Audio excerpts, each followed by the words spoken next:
kesobanan, coklat, hitam, nah itu batik-batik Solo, Jogja ya. Lanjut. Nah, ada macam-macam metode membatik. Macam-macam metode membatik. Yang tahu macam-macam metode membatik itu ada apa aja? Ada yang pernah tahu? Nggak ada?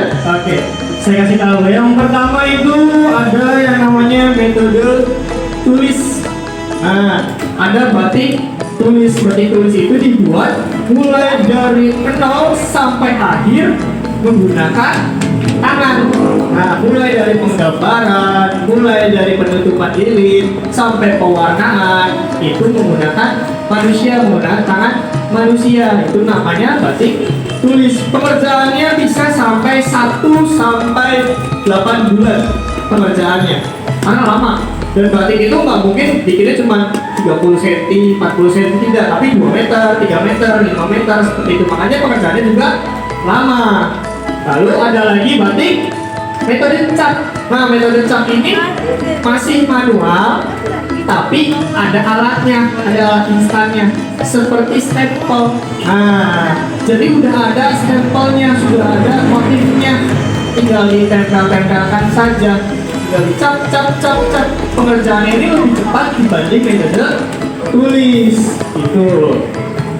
Lalu sekarang yang terakhir ada metode printing. Nah, kalau metode printing ini udah 100% ya. Sudah 100% metode printing menggunakan teknologi kayak ngeprint kertas ya. Tapi ini mah di kain. Tinggal motif didorong, ya kan? Ditempel, print, langsung jadi. Nah, pewarnaannya juga pewarnaan yang biasa-biasa saja. Makanya kenapa dari 3 metode ini yang lebih mahal metode tulis, karena pengerjaannya juga sangat lama, pewarnaannya juga lebih bagus yang tulis. Nah, seperti itu. Kalau yang printing itu pewarnaannya tebal hanya di bagian depan, belakangnya sama-sama itu batik-batik printing seperti itu. Kayak kertas jadi tebalnya cuma di bagian depan aja, belakangnya ya kosong. Gitu. Nah, yang kita lakukan di sini adalah metode tulis. Yang cat dan printing kita tidak lakukan di sini. Kita akan belajar metode tulis. Sebelum kita belajar, kita harus tahu dulu proses-proses membatik tulisnya. Prosesnya itu sebenarnya ada banyak. Ada 4, ya. Ada 4. Kita sebutnya yang pertama itu lereng atau nyoret. Lereng atau nyoret itu jadi kayak kita gambar motif batik di kainnya. Nah, menggunakan pensil itu namanya lereng atau nyoret. Misalkan di kainnya mau gambar kupu-kupu, gambar dulu di kainnya pakai pensil, kupu-kupunya seperti apa, bentuknya seperti apa. Itu namanya proses lereng atau nyoret. Nah, tapi untuk adik-adik tidak melaksanakan lereng atau nyoret karena sudah kita gambar seperti itu. Lalu kedua masuk ke proses namanya lowong atau nembok. Lowong atau nembok itu apa? Nemboknya bukan nembok semen ya, tapi itu menutup gambar tadi yang sudah digambar di kain menggunakan pensil, menggunakan lilin. Nah, lilin itu yang ada di depan adik ini namanya lilin ya. Ini namanya proses lowong atau nembok. Nanti setiap garisnya ditutupi oleh lilin menggunakan canting. Nah, setelah selesai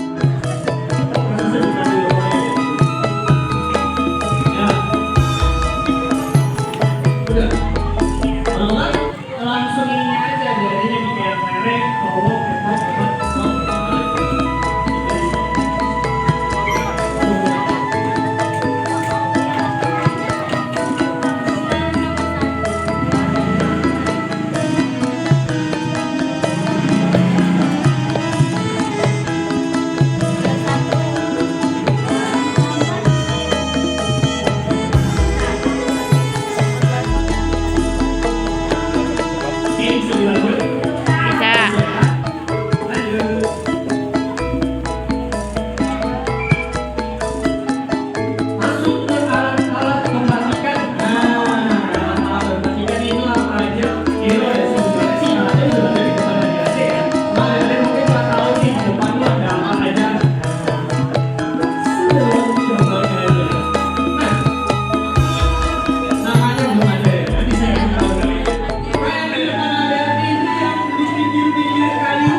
kayu ini itu buat gelanggalnya.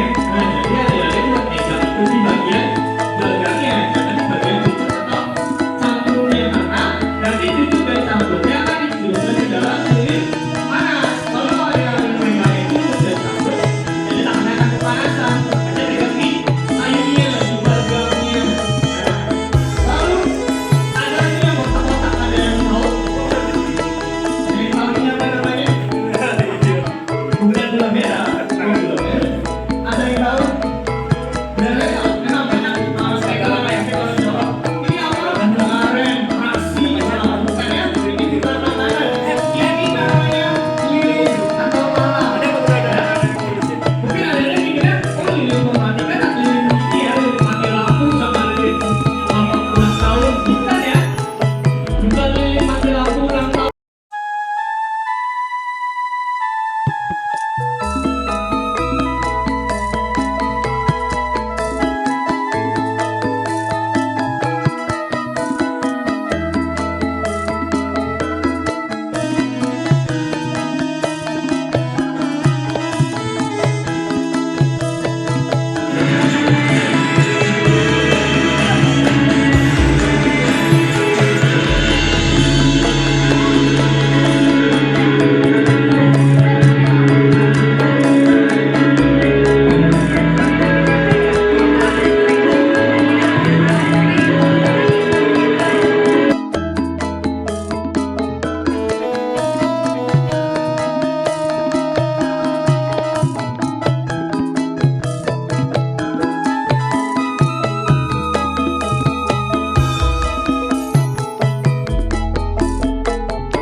1, 2, 3. SD Tanggul 3.